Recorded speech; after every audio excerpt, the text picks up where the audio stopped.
ጤና ይስጥልን ተከበራችሁ የሬዲዮ ቤተሰቦችና አድማጮች ዕለቱን ዜናዎችን እናሰማችኋለን። ዜናው የምናሰማችሁን ሀብታሙ አስፋና ታምሩገን ባለንበት ሰዓት አቆጣጠር የዛሬ ሐምሌ 25 ቀን 2018 ዓ.ም ዜናዎችን ከማሰማታችን በፊት አርዕስተ ዜናውን እናስቀድማለን።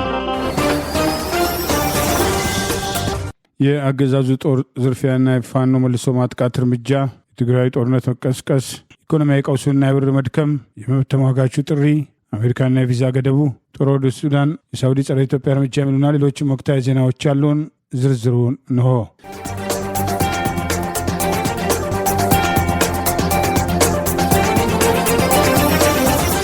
በአማራ ሕዝብ ላይ ጦርነት የከፈተው አገዛዝ ስልጣን አስጠባቂ ኃይል በኤፍራታና ግድም ወረዳ በትምህርትና ጤና ተቋማት ላይ ውድመትና ዘረፋ ሲፈጽም ይህንኑ ለመከላከል ፋኖ የወሰደውን ወታደራዊ እርምጃ ተከትሎ ድል መቀዳጀቱን አስታወቀ። የአማራ ፋኖ ብሔራዊ ንቅናቄ አፋብን ሸዋ ጠቅላይ ግዛት አሳምነው ዕዝ በኤፍራታ ግድም ወረዳ በከላያትና ደረትማ ቀበሌዎች በተካሄደ ውጊያ የዙ 77 ክፍለ ጦር ውጤታማ ጥቃት በጠላት ላይ ሰንዝሮ ጉዳት ማድረሱን አስታውቋል። የአገዛዙ ስልጣን አስጠባቂ ኃይል በትምህርት ቤቶችና በጤና ኬላዎች ላይ ከፍተኛ የንብረት ውድመትና ዘረፋ መፈጸሙን ተከትሎ ይህን ለመከላከል ትላንት ሐምሌ 4 ቀን 2018 በተወሰደ እርምጃ ድል መቀዳጀቱን አስታውቋል። በትላንትናው ዕለት በደረትማ ቀበሌ በተካሄደው ውጊያ አካባቢውን ለቀው ከመውጣታቸው ቀደም ብሎ የተመደቡ የአገዛዙ ስልጣን አስጠባቂ ኃይሎች የደረትማ ትምህርት ቤት ግቢ ለምሽግነት መጠቀማቸውን፣ በዚህ ምክንያት በትምህርት ቤቱ ርዕሰ መምህር ቢሮ የመማሪያ ማዕከል የንብረት ክፍል ቤተ መጻሕፍትና ቤተ ሙከራ በመገንጠል ንብረቱን የዘረፉ ሲሆን በተረፋቸው ላይ የውድመት ጉዳት ማድረሳቸውንም ይኸው መረጃ አስታውቋል። የአገዛዙ ስልጣን አስጠባቂ ወታደሮች ከዚህ በተጨማሪ በትምህርት ቤቱ የሚገኙ መዝገቦች፣ የመማሪያ ቁሳቁሶች፣ ሬዲዮኖች፣ ፓወር ባንክና ሌሎች ንብረቶችን የዘረፉ ሲሆን በከላያት ቀበሌ የሚገኘው ጤና ኬላም ሰብረው በመግባት ሙሉ በሙሉ የመድኃኒት አቅርቦት መወሰዳቸውን በዚሁ ዘራፊ ኃይል ላይ 77 ክፍለ ጦር የወሰደውን ጥቃት ተከትሎ ድል መቀዳጀቱን አስታውቋል። በዚያው ደውቂያ 7 የአገዛዙ ስልጣን አስጠባቂ ሰራዊት አባላት ሲደመሰሱ አስገድደው መንገድ እንዲመራቸው ያደረጉትን ጌታቸር የተባለ አንድ የአካባቢው ወጣት በሁለት እግሩ ላይ መቁሰል አደጋ ደርሶበት በአጣዬ ሆስፒታል ሕክምና እየተከታተለ እንደሚገኝ፣ በትምህርትና ጤና ተቋማት ላይ የደረሰው ይህ ጉዳት በአካባቢው ማህበረሰብ ላይ የሚሰጡ መሰረታዊ አገልግሎት አቅርቦቶች አደጋ ላይ የሚጥል በመሆኑ የአካባቢው ማህበረሰብ በቁጣ መነሳቱን አፋብን ሸዋ ጠቅላይ ግዛት አሳምነው ዕዝ ህዝብ ግንኙነት መምሪያ ዛሬ ሐምሌ 25 ቀን 2018 ባወጣው በዚሁ መረጃ ገልጿል። ይህ በእንዲህ እንዳለ በተመሳሳይ የአገዛዙ ስልጣን አስጠባቂ ኃይል ወደ ይፋት አውራጃ ቀወት ለዘረፋ ያደረገው እንቅስቃሴ በፋኖ ከበባው ሲገኝ በሰዓታት ውጊያ ውስጥ ሙትና ቁስለኛ መሆኑን አፋብን ሸዋ ጠቅላይ ግዛት አሳምነው ዕዝ ባወጣው ተጨማሪ መረጃ ገልጿል። ዛሬ ሐምሌ 25 ቀን 2018 ይፋ እንዳደረገው የጠላት ኃይል ከባሽ ተነስቶ ወደ ይፋት አቅጣጫ በ3 መስመር የመውረድ ሙከራ ያደረገ ሲሆን ከባሽ በነፋስ አምባ በኩል ወደ ዘከሬ ተራራ፣ ከባሽ ቀጥታ ወደ ቀወት መስመር፣ ከባሽ ወደ ቆሎማያ አቅጣጫ በሶስቱም አቅጣጫ የተንቀሳቀሰው የጠላት ኃይል ወደፊት ለመግፋትም ሆነ ወደ ኋላ መመለስ በማይችልበት ደረጃ አፋብን ሸዋ ጠቅላይ ግዛት መሐመድ ቢሆነኝ ኮር ደጃዝማች ተሰማ እርገጤና አስቻለው ደሴ ክፍለ ጦር ከበባ ውስጥ በማስገባት ጠላት ላይ ሰብአዊና ቁሳዊ ኪሳራ ማድረሳቸውን አስታውቋል። ወጪ የቸገረው የጠላት ኃይል ተጨማሪ ኃይል ከሸዋሮቢት ከሞላሌና ከመሃል ሜዳ ቢጠይቅም በወገን ኃይል ከበባ ውስጥ የሚገኙትን ደፈጣዎችና ከበባዎች ለማለፍ የቸገረው ኃይል የጠየቀው እርዳታ ማግኘት ሳይችል ከፍተኛ ጉዳት ማስተናገዱን ይኸው መረጃ ጠቅሷል። የባሽ ከተማ ሙሉ በሙሉ በደጃዝማች ተሰማ እርገጤ ክፍለ ጦር ቁጥጥር ስር የዋለች ሲሆን በዚያው ውጊያ የባሽ ክላስተርና የተሬ ክላስተር አባት አርበኞች ጦር ከፍተኛ ታሪክ እየሰሩ እንደሚገኙ፣ ሁለት የጠላት ኃይል እስከ ወዲያኛው መደምሰሱን ገልጿል። በሌላ አቅጣጫ ከመዘዞ አቅጣጫ የተንቀሳቀሰው የጠላት ኃይል ከመዘዞ ተነስቶ በአያ በር ቀበሌ በኩል ወደ ሌላ ቀጠና ለመሸጋገር የተንቀሳቀሰው ቢሆንም በአካባቢው በነበረው አስቻለው ደሴ የክፍለ ጦር ቅጽበታዊ እርምጃ ተወስዶበት ከበባ ውስጥ እንደሚገኝ ይኸው መረጃ ጠቅሷል። በአሁኑ ወቅት መሶቢት በተባለ ቦታ ተራራ ላይ ተሰቅሎ የሚገኘው የጠላት ኃይል ተጨማሪ ደጋፊ ኃይል ቢጠይቅም የሚደርስለት በማጣቱ ከፍተኛው ጥረት ውስጥ እንደሚገኝ ይኸው መረጃ ጠቅሷል። ይህ በእንዲህ እንዳለ ከአጣዬና አላላ ተነስቶ በሁለት አቅጣጫ የአጣዬን በከሲያት ወደ ደረትማ እንዲሁም የአላላው በብርቂቶ ወደ ደረትማ የተንቀሳቀሰው የአገዛዙ ስልጣን አስጠባቂ ኃይል በ77 ክፍለ ጦር የተራወጠ ሲሆን መሸሽ ያልቻለው በየጉሮኖ ተደፍቶ መቅረቱን፣ በዚህም ጠላት የሞቱትን ትሎ የቆሰሉትን ወደ አጣዬ ወስዶ የቀረ ኃይሉ መፈርጠጡን አፋብን ሸዋ ጠቅላይ ግዛት አሳምነው ዕዝ ህዝብ ግንኙነት መምሪያ ዛሬ ሐምሌ 25 ቀን 2018 ባወጣው ተጨማሪ መረጃ ገልጿል። ዛሬ ጠዋት በፌዴራል መንግስቱና በህዝባዊ ወያኔ ሓርነት ትግራይ ህወሓት ታጣቂዎች መካከል ግጭት መቀስቀሱም ተሰማ። የጦርነቱ አድማስም እንዳይስፋፋም ተሰግቷል። ከአካባቢው የወጡ መረጃዎች እንደገለጹት ራሳቸውን የትግራይ መከላከያ ሰራዊት ወይም ቲዲኤፍ የሚሉ ታጣቂዎች አባል የሆነው በኢትዮ ሱዳን ድንበር አካባቢ የሚገኘው አርሚ 7 መካናይዝድ እና አርሚ 13 እግረኛ ጦር ህዝባዊ ወያኔ ሓርነት ትግራይ ምዕራብ ትግራይ ብሎ በሚጠራው በሸራሬና አካባቢ ከንጋቱ 11 ሰዓት 45 አካባቢ መሳተፋቸውም ታውቋል። በዚህ ጦርነት ላይ ከባድ የጦር መሳሪያዎች፣ መካናይዝድ ዩኒቲዎችና ድሮኖችም ጭምር በጦርነቱ ላይ መዋላቸው የገለጹት ምንጮችም እስካሁን ድረስ በሰብአዊና ወታደራዊ ዙሪያም ስለደረሰው ጉዳትም ለጊዜው አልገለጹም። የትግራይ ክልልን በኃይል የተቆጣጠረው አመራር በበኩሉ ዛሬ ባወጣው መግለጫ የፌዴራል መንግስቱ ምዕራብ ትግራይ አካባቢ የሚገኘውን የትግራይ ኃይል ላይ ትንኮሳ ፈጽሟል ሲል ወንጅሏል። የህወሓት ውንጀላ በገለልተኛ ወገኖችም እስካሁን ድረስ አልተረጋገጠም። አሊያም የፌዴራል መንግስቱ እስካሁን ድረስም የሰጠው ምላሽም የለም። ይህ ግጭት የተፈጠረው የደም አፋሳሹ የሰሜን ኢትዮጵያ ጦርነት ያስቆመው የዛሬ 4 ዓመት በደቡብ አፍሪካ ፕሪቶሪያ የተፈረመው የሰላም ስምምነትም ተሸራርፎ በአዲስ አበባና በመቀሌ ፖለቲከኞች መካከል የቃላት ጦርነት በተጋጋመበትም የተለያዩ ዲፕሎማሲያዊ ጥረቶች አዎንታዊ ፍሬ አለማፍራታቸው በስፋት በተነገረበት ወቅት መሆኑን ታውቋል። የሱዳን ወታደራዊ መንግስትና የፈጥኖ ደራሹ በእንግሊዝኛው ምህጻረ ቃል RSF ላለፉት 3 ዓመታት በሚፋለሙበት የኢትዮ ሱዳን ድንበር አቅራቢያ የሚገኘው የዛሬው የሽሬናም ግጭትም የተለያዩ ተሳታፊዎችን እንዳይጋብዝም አድማሱንም እንዳያሰፋም ተሰግቷል። ከንጋት ጀምሮ አገዛዙ በቢኤም መድፍ ዙ 23 እና 4 ሞርተሮች በማሰለፍ በነሴሳር ምድር የከፈተውን ጦርነት ቴዎድሮስ 74ኛ ክፍለ ጦር አባይ ሸለቆ ሻለቃ በተለያዩ አቅጣጫዎች በመመከት በጠላት ላይ የማያዳግም እርምጃ መውሰድ መቀጠላቸው ተገለጸ። የአማራ ፋኖ ብሔራዊ ንቅናቄ ቴዎድሮስ ዛሬ ሐምሌ 5 ቀን 2018 ዓ.ም በኮሎኔል ጸጋይና ኮሚሽነር ሞላ የሚመራው አገዛዙ ስልጣን አስጠባቂ ጦርና በአንድ አድማ ብተና ንጋት ላይ ነብሴሳር ምድር ወረራ መፈጸሙን ይህንን ወረራ ከመከላከል አልፎ በመልሶ ማጥቃት እርምጃ በጠላት ላይ ድል እየተቀዳጀ መሆኑን አስታውቋል። ፋብን ቴዎድሮስ 74ኛ ክፍለ ጦር አባይ ሸለቆ ሻለቃ በጀግነት ቢኤም መድፍ ዙ 23 እና 4 ሞርታሮች አሰልፎ የመጣውን ያገዛዙ ኃይል በተለያዩ አቅጣጫዎች በተናበበና በተቀናጀ መንገድ ሻለቃዋ እየወሰደች ባለችው የመልሶ ማጥቃት እርምጃ ጠላት ያሰበው እንዳልተሳካ ውጊያው ምሽት ድረስ ተጠናክሮ መቀጠሉን የሚጠቅስ መረጃ ወጥቷል። አገዛዙ በተከታታይ በቅርቡ በተለይም በጎጃም ቀጠና በከባድ መሳሪያ ከምድር በአየር በጀትና በድሮን የታገዘ ጥቃት መክፈት የፋኖን ይዞታ ሙሉ ለሙሉ እቆጣጠራለሁ፣ ፋኖን ደመሳለሁ በሚል እያደረገ ያለው መፍጨርጨር እንዳልተሳካ በተደጋጋሚ ሲጠቀስ ቆይተዋል። ይህ በእንዲህ እንዳለ አገዛዙ ዳግም ከህወሓት ጋር ጦርነት ውስጥ መግባቱን የሚጠቅሱ መረጃዎች ይፋ መሆናቸውን ተከትሎ በዞኖች ልፊያ መሀል የተወለደው አንበሳ ፋኖ ትኩረቱ ዋና ዓላማ ላይ አድርጎ ለድል እንደሚበቃ ከፋኖ አመራሮች አንዱ ገለጸ። ቀደም ሲል ህወሓትና በጠቅላይ ሚኒስትር አብይ አህመድ የሚመራ የብልጽግና አገዛዝ የከፈቱትን ጦርነት ተከትሎ በሁለቱ ዞኖች መካከል በነበረው ጦርነት መሀል የተወለደው ደቦል ነበር በማለት የፋኖን እንቅስቃሴ መነሻ ያመለከተው አርበኛ ባየ ደስታ የትላንቱ ደቦል ፋኖ ዛሬ ግርማው የሚያስፈራ አንበሳ ሆኖ አድጓል። የዚህ ደቦል መወለድ ያስደነገጣቸው ውሾች ደቦሉ ጎርምሶ አደን ሳይለማመድ ጅቦች በጫካ ሊያሳድዱት ሞከሩ። ፈጽሞ ግን ሊያጠፉት አልቻሉም። አንበሳው ባለግርማ ሞገሱ በዝሆኖች ልፊያ ተረግጦ ይጠፋል ተብሎ ሲጠበቅ የዝሆኖቹን ኩምቢ መንቀል የሚችል ኃይል ባለቤት ሆኖ በመካከላቸው የሚቆም ዳኛ ሆኖ የንግስና አክሊል ደፍቷል በማለት የፋኖ እንቅስቃሴ የሁለቱ ኃይሎች ዳግም ጦርነት ሊያዳክመው እንደማይችል ይልቁኑ የተነሳበትን ዓላማ ከግብ እንደሚያደርስ ለማሳየት ሞክረዋል። በኢትዮጵያ ፖለቲካ ውስጥ ጭልፊቶች፣ ዝሆኖች፣ እባቦችና እስስቶች በሚጫወቱበት ሰፊ ሜዳ አንበሳው በ6 ቁጥር ቦታ ላይ መጫወትን መርጧል።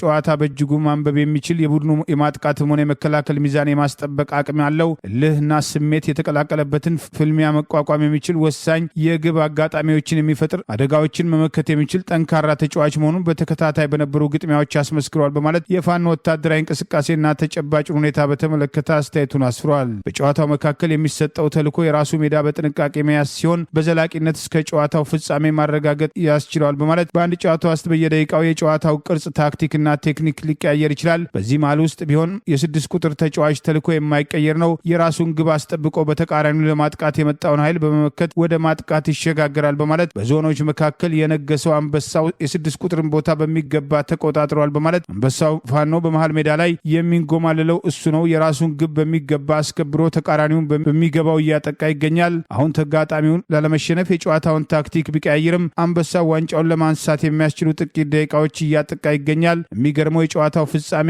የሚበሰርበት ፊሽካ በአንበሳው እጅ መሆኑ ጭምር ነው በማለት በክንፍ የሚበሩ ተጫዋቾች በተደጋጋሚ ከጨዋታ ውጭ እየሆኑ ነው። አትፍጠኑ፣ ኳሱ በእኛ እግር ስር ናት፣ ጨዋታውም በመሬት ነው በማለት የፋኖ እንቅስቃሴ የአማራ ህዝብን ህልውና ለማስከበር የጀመረውን ትግል ተጠናክሮ እንደሚቀጥል ለማሳየት ሞክረዋል። ከአፋብን የቴዎድሮስ እዝ አመራሮች አንዱ የነበረው አርበኛ ባየደስታ ጽምዶን በተመለከተ ባሰፈረው አስተያየት ጽምዶ የሚለው ቃል ትግርኛ ሲሆን ትርጓሜውን መጣመር፣ ለጋራ ዓላማ መተባበር ማለት ነው። ይህ ቃል በመስከረም ወር መጀመሪያ አካባቢ በሰሜንና ሰሜን ምስራቅ ትግራይ እንደ ኢሮብና ዛላምበሳ ባሉ የድንበር አካባቢዎች የኤርትራ ጦር መገኘቱን ተከትሎ በትግራይና በኤርትራ መካከል ያሉ ስጋቶችን ለመቅረፍ በጋራ የተስማሙባቸው ስምምነቶች ለመግለጽ የህዝብ ለህዝብ ግንኙነት ለማስጀመር የተጠቀሙበት አውድ ነው። ጽምዶ አብይ አህመድ እንጦጦ ዝንጀሮ ሲያባርር የትግራይና የኤርትራ ህዝብ በዛላምበሳ ድንበር ያለምንም ከልካይና ፍቃድ ሰጭነት ሲገበያዩበት የነበረ የመከላከያ ሰራዊት በአማራ መንደሮች ንጹሐንን በሚያሳድድበት በዚህ ወቅት የኢትዮጵያ ዳር ድንበር ጠባቂ የፌዴራል ኃይል ባለመኖሩ የትግራይና የኤርትራ ሰራዊት ያለ ገደብ በኢሮብ ከተማ ቢራ የሚጠጣጡበት ጽምዶ ሲሆን ፋኖ ከዚህ ጽምዶ ውስጥ እንደሌለበትም አስተያየቱን አስፍረዋል። የቀድሞው የዓለም ባንክ ፕሬዚዳንት ዴቪድ ማልፓስም የኢትዮጵያ ብር መዳከምና የውጭ ምንዛሬ መሻሻያዎች ድህነትን በከፍተኛ ሁኔታ ማባባሳቸውን፣ በብር ደሞዝ የሚከፈላቸው ሰዎች ገቢያቸው እጅግ መቀነሱንና በተቃራኒው ጥቂት ቡድኖች የውጭ ምንዛሬንና የሀገር ውስጥ ብድርን በልዩ ሁኔታ ማግኘታቸው በመቻላቸው ተጠቃሚ ናቸው ሲሉም ተናገሩ። የባንኩ ገዢም ስታንሊ ፊሸር መታሰቢያ በተሰኘ መድረክ ላይ የህዝብ ዕዳና ማዕከላዊ ባንኮች በሚል ባቀረቡት የፖሊሲ ጥናት ሰነዳቸው ላይ ኢትዮጵያን በዋነኛ የጠቀሱ ሲሆን ኢትዮጵያም የእርሻ መሬትም የተፈጥሮ ሀብት የውሃ ተስማሚ የአየር ንብረትና የሰው ኃይል አቅም ያላት ሀገር መሆኗን ጠቅሰው ትልቅ የእድገት አቅም ያላት ሀገር ነችም ሲሉ ገልጸዋታል። የዓለም ባንክ በኢትዮጵያ ውስጥ ወደ 200 የሚጠጉ ፕሮጀክቶችን በገንዘብ መደገፉንና 43ቱ አሁንም በሂደት ላይ እንደሚገኙ የጠቆሙት የቀድሞው የባንኩ ፕሬዚዳንት ማልፓስም ሆኖም የኢትዮጵያ የነፍስ ወከፍ ገቢ ዛሬም $1100 አካባቢ በመሆኑ ከዓለም ደሃ ሀገራት አንዷም አድርጓታልም ሲሉ ተደምጠዋል። የቀድሞ የባንኩ ገዢም በ2019 ኤሮፓ ቁጥጥር ከጠቅላይ ሚኒስትር አብይ አህመድ ጋር ለመወያየት ወደ ኢትዮጵያ በመጡበት ወቅት ባለብዙ የውጭ ምንዛሬ ተመንና በአስተዳደራዊ መንገዶች በሚመደብ የውጭ ምንዛሬ ስርዓት ስር አንድ የአሜሪካን ዶላር በ28 ብር ገደማ ይመነዘር እንደነበረም አውስተው ያ ስርዓት የተመረጡ ነጋዴዎችና ቡድኖች የውጭ ምንዛሬን በልዩ ተመን እንዲያገኙ ያስቻለን ሲሉ ገልጸውታል። ይህም በተደጋጋሚ የብር የዋጋ አቅሙ እንዲዳከም ከፍተኛ ፍላጎት እንዲፈጠር ማድረጉን ገልጸው የብር ዋጋ የመዳከም ፍላጎቱ እጅግ ከፍተኛ ነበር፣ ምክንያቱም እጅግ አትራፊ ነበረም ሲሉ ምሁራዊ አስተያየታቸውን ሰጥተዋል። ተጽዕኖውን በቀላል መንገድ ያስረዱት ማልፓስም ብር ዋጋ ባጣ ቁጥር ተራው የኢትዮጵያ ሕዝብም ደሞዙና ቁጠባው የመግዛትም አቅሙ በመቀነሱ ጉዳቱን እንዲሸከም የውጭ ምንዛሬ የያዙ ወይም ልዩ የብድር ዕዳም ያገኙ ወገኖች ግን ተጠቃሚ እንዲሆኑ አድርጓቸዋል በማለትም የሀብት ክፍፍሉን መራራቅን አመላክተዋል። ይህ ግምገማቸውም የመጣው የዋጋ ንረት በኢትዮጵያ ቤተሰቦች ላይ ጫና ማሳደሩን በቀጠለበት ወቅት ሲሆን እንደ ፈረንጆቹ አቆጣጠር በዚህም በ2026 የመጀመሪያው መንፈቅ ዓመት የዓመታዊ የዋጋ ግሽበቱ ምጣኔ በ13.4 በመቶ ያደገ ሲሆን ይህም ከ10 ዋና ዋና የአፍሪካ ኢኮኖሚ መካከል ከፍተኛ ጭማሪ መሆኑን ተመልክተዋል። ምኒልክ ዕዝ 16ኛ ኮር የተሳካ ኦፕሬሽን በአገዛዙ ስልጣን አስጠባቂ ጦር ላይ ማካሄዱን ገለጸ። የጋንታ መሪዎች የተባሉ ከነትጥቃቸው ፋኖን መቀላቀላቸውን አስታውቋል። የአማራ ፋኖ ብሔራዊ ንቅናቄ ወሎ ቤተ አማራ ምኒልክ ዕዝ የቀድሞ 106ኛ ኮር 16ኛ ኮር የተባለ የሚጠራው የተሳካ ኦፕሬሽን በአገዛዙ ስልጣን አስጠባቂ ጦር ላይ ወስዶ ድል መቀዳጀቱን ዛሬ ሐምሌ 25 ቀን 2018 ይፋ ባደረገው መረጃ ገልጿል። ትላንት ሐምሌ 24 ቀን 2018 ሁለተኛ ሻለቃ ጋዞ አስታይሽ ዋሮ ተብሎ በሚጠራ ቀበሌ ሲንቀሳቀስ በነበረ አገዛዙ ስልጣን አስጠባቂ ሰራዊት ላይ ድንገተኛ ጥቃት መክፈት በርካታ የጠላት ኃይል ሙትና ቁስለኛ መሆኑን ጠቅሷል። 8 የአገዛዙ ወታደሮች ከጥቃቱ በኋላ ወደ መጡበት ሲፈረጥጡ የአካባቢው ነዋሪዎች ማየታቸውን፣ የተደመሰሱትን አስከሬናቸውን ሳያነሳ ጥሎ የፈረጠጠው የጠላት ኃይል 4 በተጨማሪ እንደቆሰለበት ይኸው መረጃ ጠቅሷል። የጠላት ኃይል ቁስለኞቹን በስትሬቸር ተሸክሞ ወደ ምሽጉ መመለሱን ምኒልክ ዕዝ ዛሬ ሐምሌ 25 ቀን 2018 ባወጣው በዚሁ መረጃ ጠቅሷል። ይህ በእንዲህ እንዳለ ጋንታ መሪዎቹ አንድ ስናይፐርና አንድ ጥቁር ክላሽ በመያዝ 81ኛው ኡባንት ክፍለ ጦርን መቀላቀላቸውን ምኒልክ ዕዝ ዛሬ ባወጣው ተጨማሪ መረጃ ገልጿል። በዙ የ303ኛ አሳምነው ኮር ክንፍ የሆነው 81ኛው ኡባንት ክፍለ ጦር 2 የብልጽግና ስልጣን አስጠባቂ ጦር ጋንታ መሪዎች አንድ ስናይፐርና አንድ ጥቁር ክላሽ በመያዝ ፋኖን መቀላቀላቸውን አስታውቋል። 10 አለቃ ሱሌማን ያለውና 10 አለቃ ኤልያስ መለስ ከአብይ አገዛዝ ስልጣን አስጠባቂ 12ኛ ክፍለ ጦር 3ኛ ሬጅመንት በመውጣት ዛሬ ሐምሌ 5 ቀን 2018 ፋኖችን መቀላቀላቸውን የ81ኛው ኡባንት አባተ ክፍለ ጦር ከፍተኛ አመራሮች አመራሮችን ባደረጉላቸው አቀባበል ደስተኛ መሆናቸውን ተናግረዋል ሲል ምኒልክ 303ኛ አሳምነው ኮር ህዝብ ግንኙነት መምሪያ ባወጣው ተጨማሪ መረጃ ገልጿል። ይህ በእንዲህ እንዳለ ምኒልክ ከወታደራዊ ግዳጅ ጎን ለጎን ለተከታታይ ቀናት ለ106ኛ ኮር ሲያደርግ የቆየውን ጥልቅ ግምገማና የታድሶ ስልጠና በስኬት ማጠናቀቁን ድርጅታዊና ወታደራዊ አቅሙን የሚያጎለብቱ ክፍተት የነበራቸው የኮር አመራር ማሟያ ማድረጉን አስታውቋል። ቀደም ሲል 106ኛ ኮር ተብሎ ይጠራ የነበረው የደጋው መብረቅ ኮር ከድርጅቱ አፋብን የወረደውን ወታደራዊ አደረጃጀት መመሪያ መሰረት አድርጎ ከዚህ በኋላ 16ኛ ኮር ተብሎ የሚጠራ መሆኑን የጠቀሰው መረጃ የክፍለ ጦሮቹ ስያሜም 22ኛ ክፍለ ጦር ወደ 161ኛ ክፍለ ጦር፣ 31ኛ ክፍለ ጦር ወደ 162ኛ ክፍለ ጦር፣ 34ኛ ክፍለ ጦር ወደ 163ኛ ክፍለ ጦር ስያሜያቸውን መለወጣቸውን አስታውቋል። የአደረጃጀት በየደረጃው ያሉ አርበኞችን አፈጻጸምና ብቃት መሰረት በማድረግ የተከናወነ መሆኑን የጠቀሰው መረጃ የኮር ወደፊት ድርጅታዊና ወታደራዊ ተልእኮች በተሻለ ቁመና ለማስፈጸም ያለመ መሆኑን በዚህም የግምገማ የተሃድሶና ስልጠና ፕሮግራም አፋብን ወሎ ቤተ አማራ ምኒልክ ምክትል ሰብሳቢ አርበኛ ረዳው በቱን ቀኝ አዝማች፣ የዙ ወታደራዊ አዛዥ አርበኛ ወንድሙ ማሩ ሚሳኤሉ፣ የዙ ፖለቲካ መምሪያ አርበኛ ሞገስ አባራው፣ የዙ ጽህፈት ቤት ኃላፊ አርበኛ አለምነው መብራቱና የዙ ዘመቻ መምሪያ አርበኛ በለጠ ሸጋውና ሌሎችም የዙ ከፍተኛ አመራሮች መገኘታቸውን ምኒልክ ህዝብ ግንኙነት ዛሬ ሐምሌ 25 ቀን 2018 ባወጣው ተጨማሪ መረጃ ገልጸዋል። በዚህም ለ16ኛ ኮር አዲስ የተሰየሙ አመራሮችን በስም ዘርዝሮ ይፋ አድርገዋል። የመብት ተሟጋቹ በጠቅላይ ሚኒስትሩ የሚመራው ብልጽግናና በዶክተር ደብረጽዮን የሚመራው ህወሓት ዳግም ጦርነት ከዚህ ቀደም ከተደረጉት ጦርነቶች የከፋ ጉዳት ሊያስከትል እንደሚችል ገልጾ አዲስ የተከፈተው ተጨማሪ ጦርነት የስሙላውን ሀገራዊ ምክክር የበለጠ የሚያጋልጥ መሆኑን ገለጸ።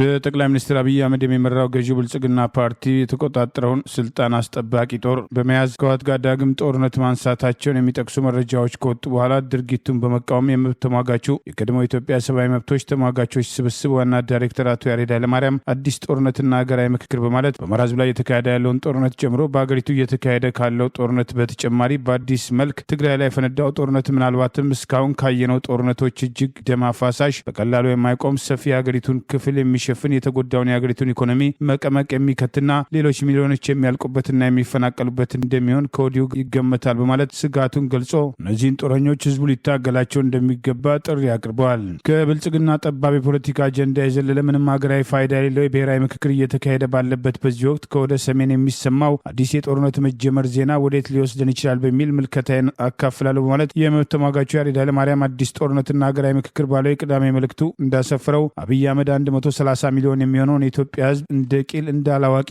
በቀላሉ እንደሚታለል ከዚህ ቀደም ሾርት ሚሞሪ ያለውና ነገሮችን እንደማያስተውል በተቃራኒው ራሱን እንደ ብልጥ አሰላሳይ የሩቁን ቀድሞ ማየት የሚችል ባለራዕይ የተቀባና የተመረጠ አድርጎ የሚያሳይ ንግግሮች ለተከታተለ ሰው በቀላሉ ይሄንን ይረዳል በማለት የኢትዮጵያ ህዝብ እንደሚንቅ አንዱ ማሳያው ግማሽ የሚሆነው የሀገሪቱ ክፍል በጸጥታ እጦትና በጦርነት እየታመሰ በአማራ ክልል እና በኦሮሚያ ክልል እየተካሄዱ ያሉ ጦርነቶች በተባባሱበትና አሁን ደግሞ በትግራይ በኩል ለ3 ዓመት ጋብ ብሎ የነበረው ጦርነት እንደ አዲስ መጀመሩ የአብይ በብሔራዊ ምክክር ስም የጀመረው የፖለቲካ ተውኔት ምንም አይነት አገራዊ ፋይዳ የሌለው መሆኑን ግልጽ ማሳያ መሆኑን ጠቅሷል።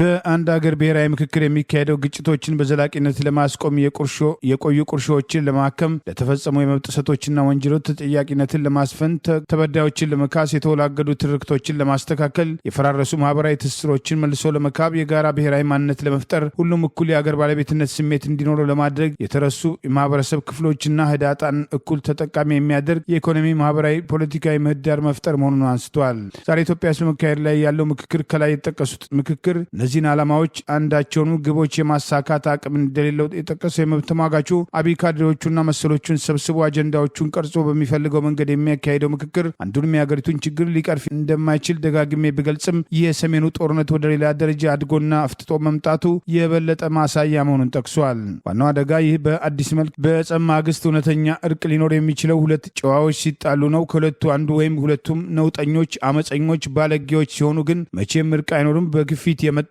እርቅ ቢኖር እንኳን አይጸናም። የፕሪቶሪያው ስምምነት በሁለት ባለጌዎች የማይገዛቸው አምባገኖች መካከል የተደረገ ስምምነት ስለሆነ ሊጸናና እውነተኛ ሰላም ሊያመጣ አልቻለም። በህወሓትም ሆነ በብልጽግና ከአንድ ጅረት የተቀዱ እጃቸው በንጹሐን ዜጎች ደም የጨቀየ በትግራይ በአማራና በአፋር ህዝብ ላይ ለተፈጸሙ ጭፍጨፋዎች ሁሉ ግንባር ቀደም ተጠያቂዎችና አንድ አይነት የፖለቲካ ቅኝት ያላቸው በመሆናቸው መልሰው ወደ እልቂት እየተንደረደሩ ይገኛል ሲል ገልጿል። የመብት ተሟጋቹ ለኢትዮጵያ ህዝብ ባቀረበው ጥሪ በዚህ ጦርነት ሁሉም የኢትዮጵያ ህዝብ ሁሉንም አካላት የሚያደርጉትን የክተት ጦርነት ጥሪ የድጋፍ ምላሽ እንዳይሰጥና በተቃራኒው ለሰላም በመቆ ማቆም፣ እምቢኝ ለእርስ በርስ ጦርነት በሚል አቋም ሊታገላቸው እንደሚገባ፣ ቢያንስ ድጋፉን በመከልከል ጦርነቱን ሊያስከትል የሚችለውን ጉዳት ለመቀነስ መታገል አለበት በማለት የመብት ተሟጋቹ ጥሪ አቅርበዋል።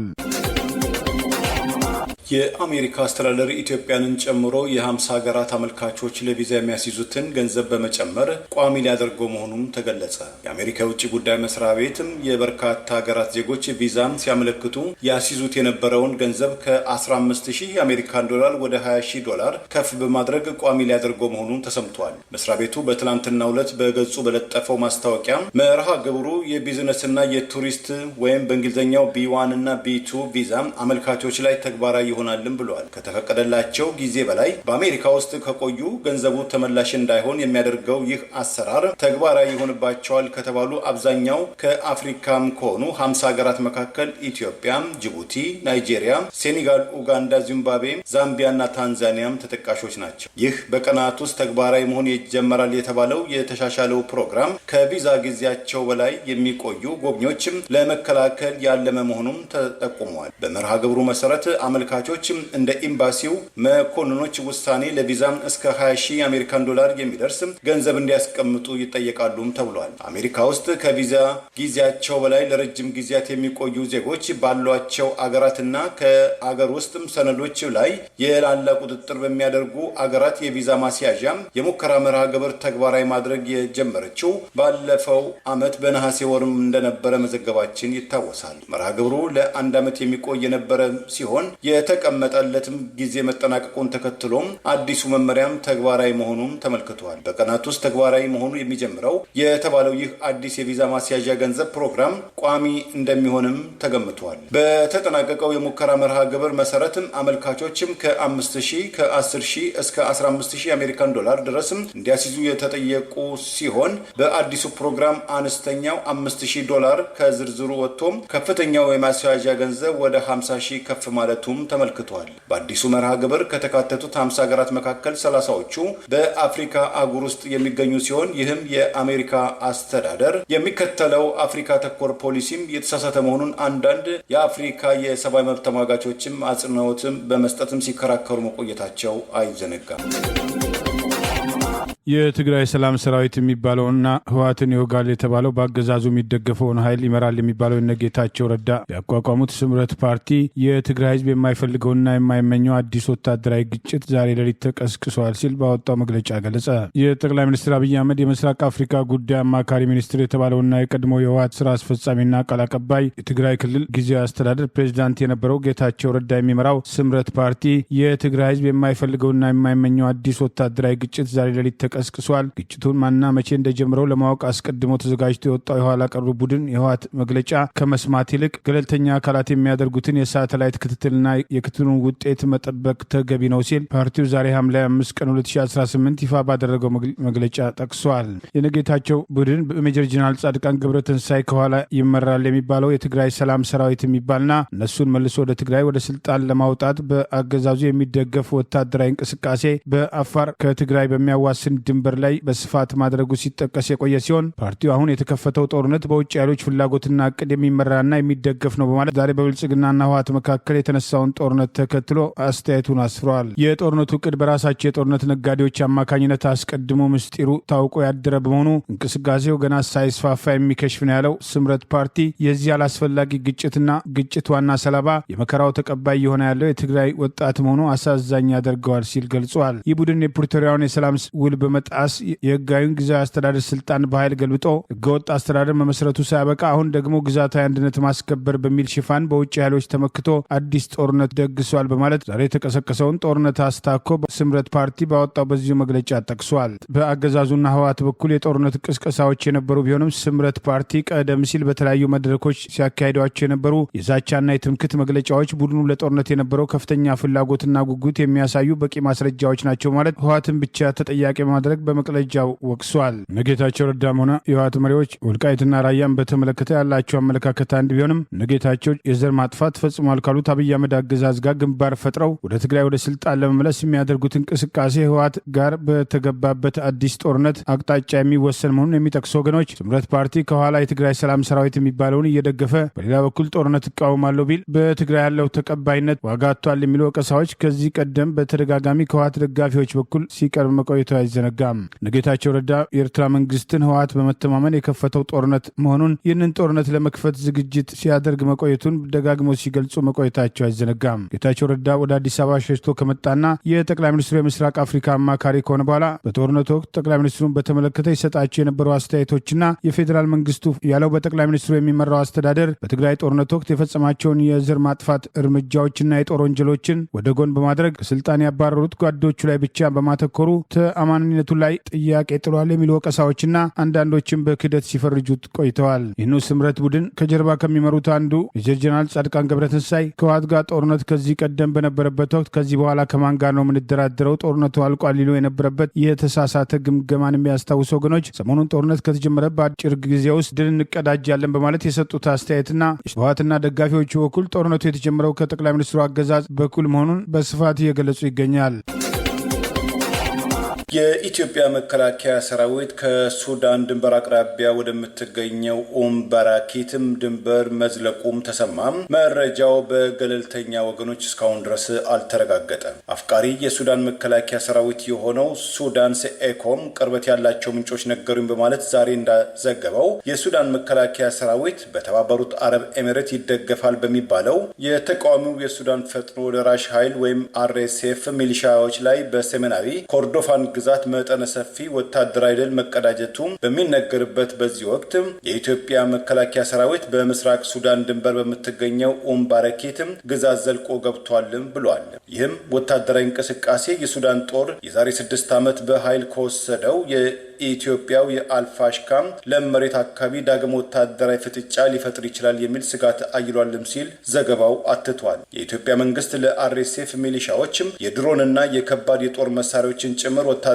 ሎጂስቲክም እገዛ ያደርጋል ያለው ሱዳንስ ኤኮም ይህ ድርጊት በቅርቡ የኩርሙክ ከተማን ለመቆጣጠር በተደረገው ወታደራዊ ፍልሚያ ላይ በገሃድም ታይቷል። የኢትዮጵያ መከላከያ ሰራዊትም እንቅስቃሴም ከተባበሩት አረብ ኤሚሬት በመጣም ቀጥተኛ መመሪያ አሊያም የሱዳን መከላከያ ሰራዊትና አጋሮቹ በሰሜን ኮርዶፋን ግዛት የተቀዳጁትን ወታደራዊ ድል ለመመከት የተፈጸመ የተቀናጀ ኦፕሬሽን ነው ብሎታል። ካለፈው 6 ዓመታት ጀምሮ የውጥረት ደመና የነገሰበት የኢትዮ ሱዳን ድንበር ላይ አልፎ አልፎ መጠነኛ ግጭቶች ሲካሄዱ የቆዩ ሲሆን ባለፈው መስከረም 2021 ኤሮፓ አቆጣጠር የኢትዮጵያ ኃይሎች የኡምባራኪትን አካባቢን ጥቃትም ሰንዝረዋል፣ ተከላክለናቸዋል የሚል አስተያየትም ከሱዳኑ የመከላከያ ኢታማጆር ሹም የፕሬስ አማካሪው ብርጋዴር ጀነራል አልታሂር አባን ሃጋን ለቻይናዊ ዜና አገልግሎት ሽንሁዋ በወቅቱ መግለጻቸው ይታወሳል። የኢትዮጵያ መከላከያ ሰራዊት ወደ ሱዳን ግዛት ዘልቆ ገብቷል ስለተባለው መረጃም እስካሁን ድረስ ከነጻ ምንጮች አልተረጋገጠም አሊያም የውጭ ጉዳይ ሚኒስትር የሰጠው